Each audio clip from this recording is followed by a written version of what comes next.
Hinigpitan ng BFP at PNP ang monitoring sa mga barangay sa Dagupan City para maiwasan ang pag-iimbak ng mga paputok.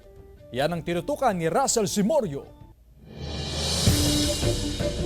Tuluyan ng sinampahan ng kasong paglabag sa RA 7183 o ang batas laban sa pagbebenta, paggawa at iligal na distribusyon ng paputok ang ilang sangkot sa pagsabog ng mga nakaimbak na paputok sa Barangay Maluwod, Dagupan City. Iginasawi ito ng isang lalaki na nakilalang si Raimundo Lazaro na nagtamo ng matinding sugat sa mukha at katawan habang 3 iba pa ang nananatili sa ospital. Yung mga involved na mga personalities, sir, hindi muna natin sasabihin, sir, para hindi po mabulabog yung sa investigation namin. Laki ng impact nung shockwave na nagawa ho nung sumabog yung paputok doon.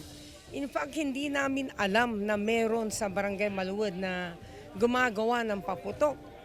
Dahil pag may mga ganun na sitwasyon, dapat i-informan kami, informan ng kapitan.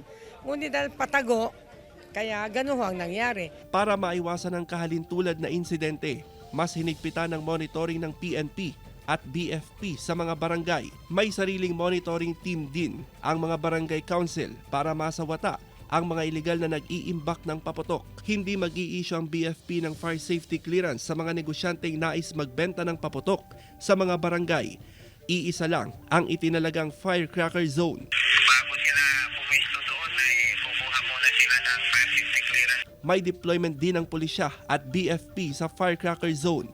Regular ang inspeksyon sa mga panindang paputok. Kasama si Daryl Peralta, Russell Simorio, One North Central Luzon.